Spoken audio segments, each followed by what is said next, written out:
from Rockdale County now. You heard her. We've heard her on several times here on Point with Juandolyn Stokes, but she sat in for me the other Friday when I was out being consecrated. Judge Aten! How are you today? I am doing wonderful, Bishop. Congratulations. Get used to that. Well, thank you so very much. I'm trying to get used to that in the context of Ecclesia. But thank you so much for sharing. You came out last year to one of the events that we had at Barney's, but we're certainly glad to have you sharing with us today.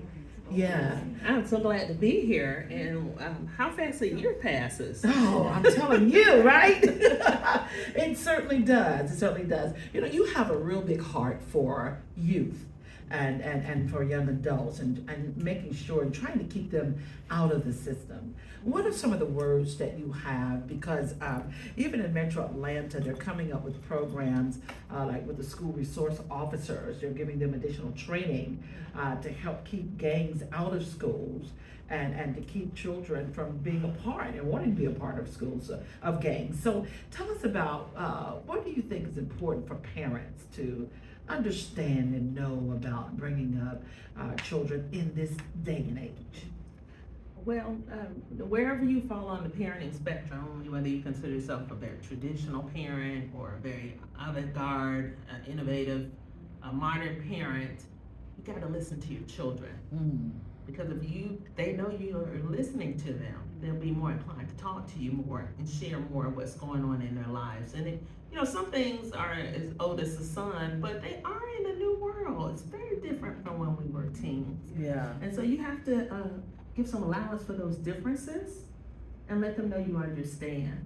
The parenting relationship, is a lifelong relationship, and it will go through cycles like any other relationship. Former First Lady Michelle Obama got some flack when, during an interview with Oprah, she talked about how she didn't like her husband for 10 years. I know we all love President Obama, but to be married to someone is to know them a bit differently and interact with them differently. And so the same thing with your children. You may not like your children. They might be in a stage where they don't like you too much. But don't shut down and don't give up. Keep loving on each other, because really you're all you have, and you share genetic material, and it's very important. Right. I have a relationship with my son. He's we're in the liking each other stage again. So we talk almost every day now. Wow, that is great. That is great. And what do you say, to parents who are having to manage, children, because they're all different in terms of their personality types, their temperaments. Some are withdrawn, introverted, some are extroverted. How do you as parents manage and facilitate that? Well, I was listening to a child psychologist around Christmas time, Thanksgiving last year. She said that it was very important for parents not to put those labels on their children, especially when they're introducing the relatives they may only see a couple of times a year at a wedding, funeral, Thanksgiving celebration. Don't say when they're being reserved with a distant relative, oh, they're just shy. Don't put those labels on them. Let them be who they are, and let them have their own comfort zone and relationship building time with those relatives. Don't force them to hug them or do anything that they feel like they don't want to do. That helps them establish boundaries as a young person. And I would say it's also important, I believe, Brene Brown, who's done some groundbreaking work on human relationships, has said that comparison is a low vibrational human activity. You don't get much from it. So comparing one child, the youngest, to the oldest, or the middle child to the oldest, is not what you want to do either. Let the child be who they are. Now, you're just like your daddy, or you get this from me. All of those things can erode a sense of self-awareness, which is what you want to promote, because it can serve a child, a teenager, a young adult for a very long time to be self-aware, especially when peer pressure is so big and you want a sense of belonging. As you talked about, one of the reasons why children are attracted to gangs is the same reason you and I join women's groups. I'm part of the National Association of Women Judges, part of Gate City Bar Association, the oldest African-American bar association in the state of Georgia. Why do I join these organizations? Because I want a sense of belonging. Our children are no different. Wow, wow. That's good. I'm so glad you shared that. And oftentimes we talk about it takes a village. What is the role of the community and how can the community help our youth today? Participate, be involved. One of the initiatives our local commissioner, Sherry Washington, is sponsoring is donating new and used, gently used suitcases to children in foster care, because a lot of times they're carrying their belongings in trash bags, Publix and Kroger That's shopping true. bags. That's true. That can't feel good. And so we know now that there's no such thing as a homeless person. There are people who may have transitional housing issues or housing instability, but we don't want to define people by adjectives, Okay. particularly negative ones. Okay. Remember their personhood first, and that what they're going through in life is just a moment in time. So I think the same thing is true for our children. Just be engaged in their lives, don't label them, give them room, and they will make room for us. Oh, that's good. That's good. You know, in your courtroom, just overall, what are some of the top two issues that you see constantly coming that we really have to deal with, that you have to deal with, really? There's so many. But two that I see almost every day, because I handle criminal calendars 6 days a week. Okay. These are generally the first appearances. When someone's arrested, they have to be brought before a judge within 48 to 72 hours, depending on the circumstances of their arrest. So I see daily, and this was even during the pandemic, domestic violence. Wow. Domestic violence is huge. Georgia ranks in the top 10 for domestic violence nationwide, and teen dating violence. We're up at the top 2. Really? Top 10. And the other things, these cell phones. People are getting in so much trouble. What do you mean with the cell phones?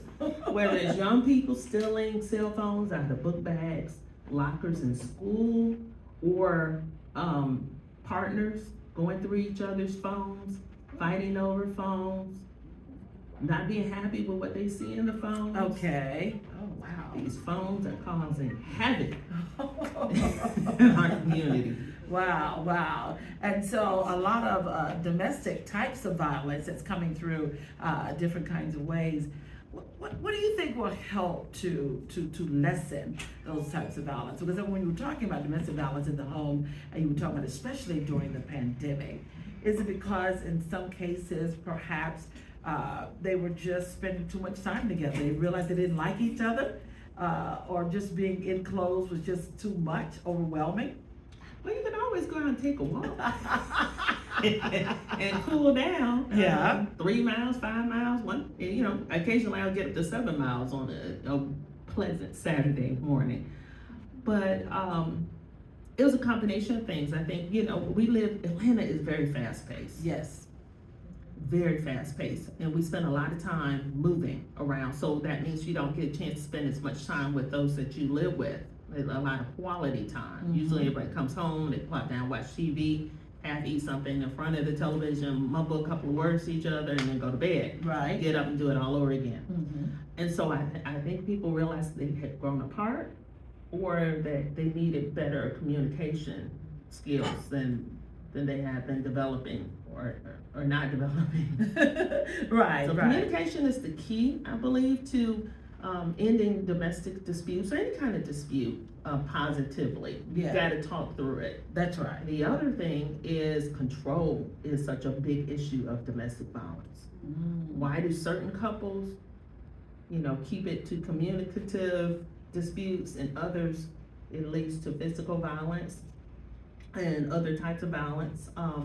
Is because of control. It's very important when you see those red flags when you're dating, that you pay attention to them. Don't run through them just because you like certain other qualities about the person, because those have to be unlearned.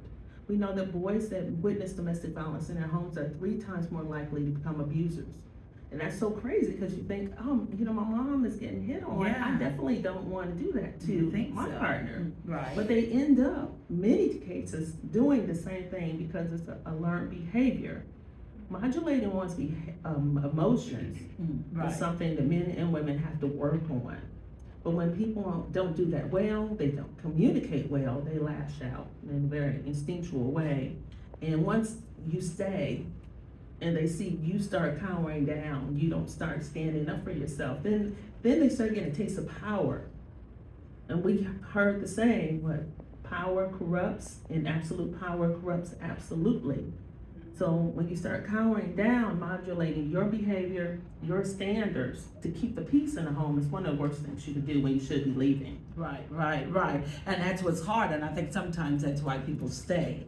And they get accustomed to the violence and the chaos, and some of them are addicted to it. And then some don't even know how to come out of it, how to get away. And sometimes it's just fear. It's fear, they're scared to get away. But that's why, there are different organizations that help women and men who are dealing with domestic violence, and also a lot of organizations out there that are helping teens as well adjust with and deal with their anger, their emotions, their sense of loneliness and alienation. And what is that final message that you certainly want to share with the community at large? I know that the courts, all the way up to the highest court in the land, have been in the papers lately for not doing very well with self-awareness and self-governing. I do want to promote trust in the judiciary. Okay. It is, as a society, we've organized around having courts to help us decide disputes without violence. And so I love doing what I do, and I'm here for you. And I know that in every county, I've got brothers and sisters in the justice system that are fighting a good fight, and continue to vote for them. And the ones that aren't doing a good job, vote them out. Elections come around for judges too. That's right.